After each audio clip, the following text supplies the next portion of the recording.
Unstoppable, dreams are irresponsible, but they're always possible. If you just believe, you could be so remarkable. Thoughts in my head, a collage and they spread. I'll be great one day, going off of my meds. No, I'm not giving up, no, I'm not giving in. I will make it to the top, taking off in the wind. I gotta make it, I'm saving every day to taste it. I'm patient, but my mind, it can hardly take it. I'm chasing a dream that I've had for several ages. A vacant, modern kingdom for the taking. Now that I've been put through hell, I never got anyone's help. I had to do it all myself. I don't ever slow up, no I don't take shit. I got no love for the fakeness. If you wanna play tough and wanna hate this, I'll always show up and make a statement. I don't ever slow up, no I don't take shit. I got no love for the fakeness. If you wanna play tough and wanna hate this, I'll always show up. Hello mga idol, this is Bart Salabaria. Please like and share my video. Siyempre, subscribe nyo pong channel natin at huwag nyo pong kalimutang i-hit ang button para kayo updated.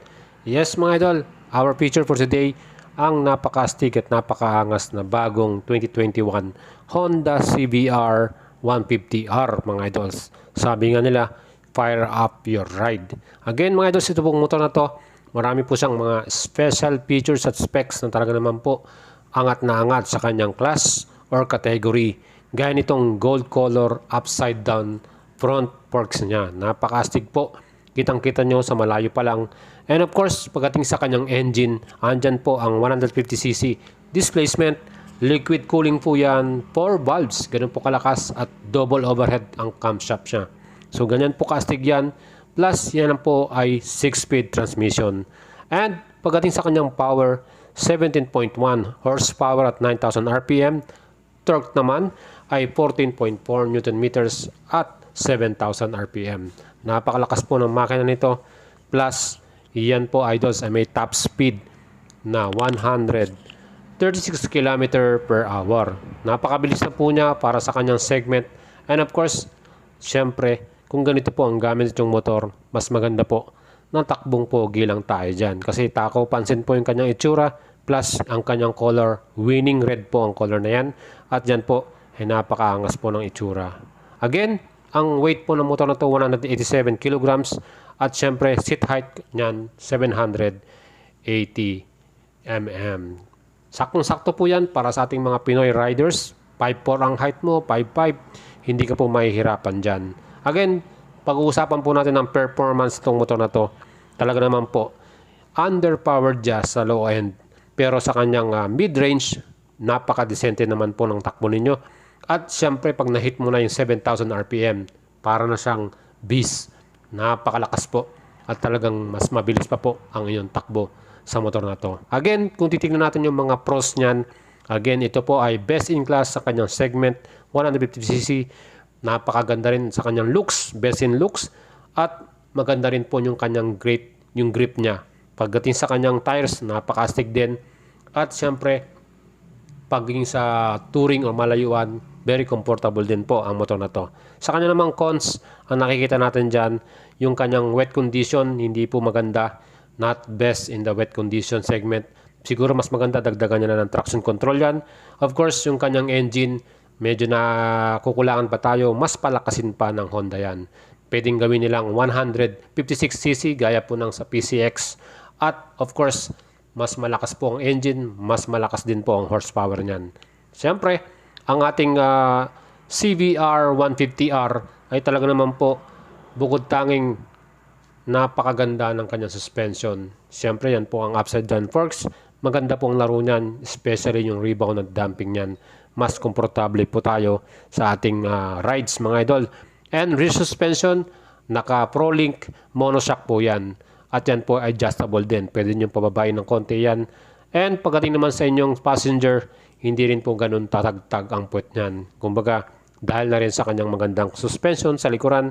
Pagdating naman po sa kanyang braking power, front niyan, naka 2 piston po yan na caliper.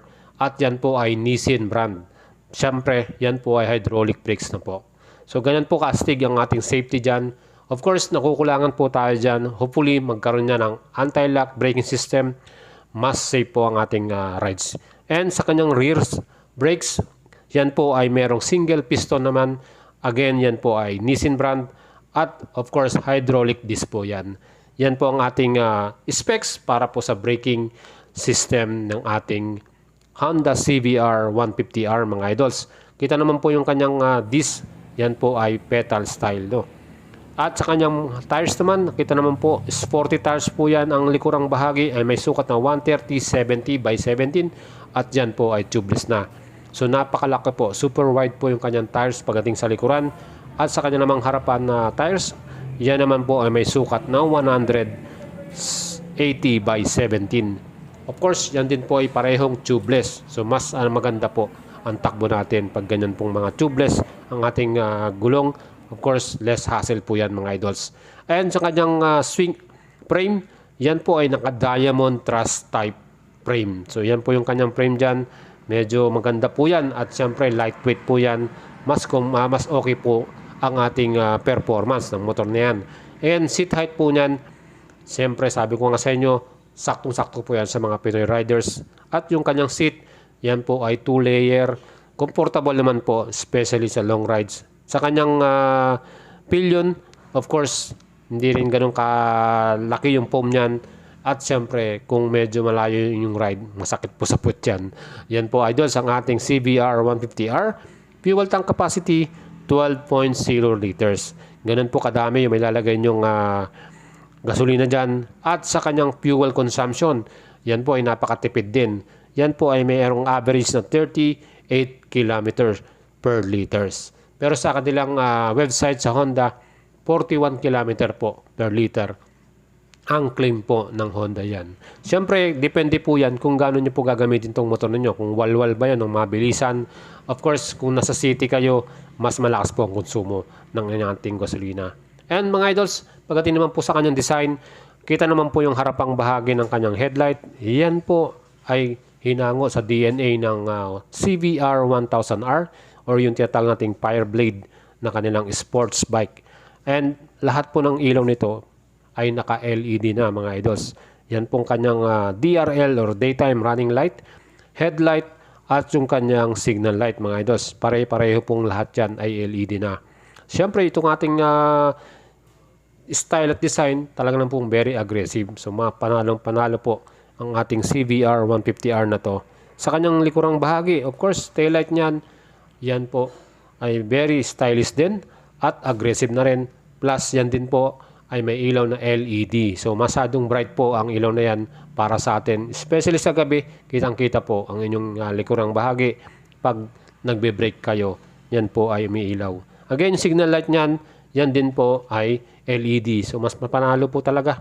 At siyempre sa specs na to, okay po ang ating Honda CBR 150R na yan. Again mga idols, ito pong ating foot pegs para sa ating passenger. Yan po ay made of aluminum. At yung kanyang sporty muffler, yan naman po talaga. Astig din po ang design yan. Maganda rin po ang ating exhaust note dyan. Ibig sabihin yung sound ng ating exhaust. Dahil yan po ay naka-double overhead cam.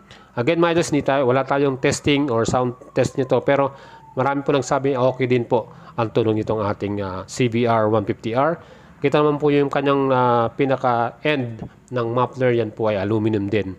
Ayan sa ating sporty bike na to, kung gusto nyo pong bilhin yan, yan po ay available sa ating kaibigan na dealer. Yan po ang Guanzon. At kung gusto nyo magtanong, marami po silang mga branches.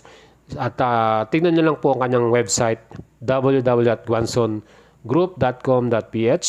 Of course, makikita nyo po dyan lahat po ng mga Honda motorcycle store nila. Buong Pilipinas po. And sa kanyang handlebar, kita naman po nyo, napaka-sporty po talaga ng dating. At yung kanyang USD front forks na yan, meron siyang blue cap, no? Yan po, ang ganda ng tignan. Plus yung kanyang right hand bar, nandyan po yung kanyang starting via electric lang po. Wala pong kickstart itong ating motor na to. At syempre yung kanyang multifunction na kanyang instrument panel. Mga idols, meron na rin po yan gear indicator, digital po yan, speedometer, trip meter, at yung inyong fuel gauge mga idol. Yan po lahat ay digital. Again, ang Honda CBR 150R ay mabibili nyo po ng cash SRP 159,900 at ang kanyang minimum down payment 41,800 po. So pwede pong magbago yan anytime. Ang kanya naman pong 6 months 23,000 plus, 12 months 13,000, 18 months, 9,698, 24 months, 7,979, at 36 months, 6,427. So kung gusto nyo pong bilhin to ng installment, mag-apply na po kayo sa mga Honda store. Pag na-approve po kayo, sigurado po ako mapapasa inyo itong napakastig at napakaangas na sport bike na to from Honda. Again, ang previous po na makukuha dyan, may free helmet po yan, free jersey, at plate holder para sa inyong plaka. At syempre, may discount card po kayo para sa Guanson at free service warranty po. Again, ito pong ating Honda CBR 150R na to ay ating pong kinunan ng video dito po sa Honda Guanson, dyan po sa Perez Boulevard, Dagupan City. Dahil tayo po ay located here in Pangasinan, ang ating pong video na yan ay kinuha natin dito po sa Perez Boulevard, Dagupan. At yan po ay nakadisplay ngayon sa kanilang branch. Kung gusto niyo pong bilhin yan, you can PM me at my FB page, Boyet Salabarria. Pwede ko po kayong tulungan na ma-reserve sa inyo po yan. At of course, kung gusto niyo naman pong bumili, pwede rin po kayong bumisita sa mga store na malapit po sa inyong area. Yan mga idols, kung gusto niyo po ito, napaka-astig po at napaka-forma, no? 2021 model, masyado tayong nagulat ng ilabas po ng Honda yan. Talagang napaka-astig at napakaganda niyan po mga idols. And in-invite ko po kayo to visit the store of Guanson Honda Trias Shop. Again, this is Boyet Salabarria. Huwag niyo pong kalimutang i-subscribe ang ating YouTube channel dahil marami pa po akong inandang mga vlogs para sa inyo, update sa mga motor, and of course, ano po yung mga paparating na inaasahan po natin or upcoming po. Mga idols, salamat po sa inyong pagsuporta. Ciao at ingat po tayo lagi.